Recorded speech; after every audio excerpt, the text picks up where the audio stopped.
Under the Comms Act of 2003, there became a requirement for broadcasters to report to Ofcom on their training skills provision and on their equal opportunities provision. This Ofcom did for a number of years, but it was clear that it was not a very effective process.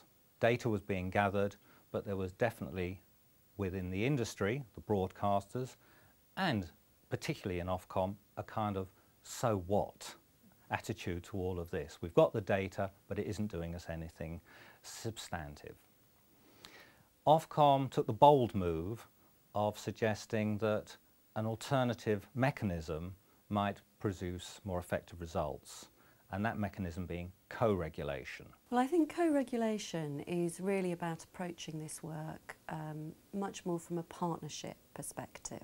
The broadcasters, in partnership with Ofcom and in its inception skill set as well, got together to discuss, well, how could we be more effective as an industry in recording and reporting the training and skills work, and of course more recently the same story for equality of opportunities. What emerged from that was a new organisation, the Broadcast Training Skills Regulator, and the remit was to take reports from the broadcaster, in the first instance quantitative data, and use that as a vehicle to report to the industry and make recommendations on how broadcasters could do better. So it's about us working in partnership with the broadcasters, not only to collect data and information, but really to work with them to help improve performance on equality and diversity. So we split it into two elements. One was the quantitative data, which has already been gathered, but maybe some more being asked for in the future.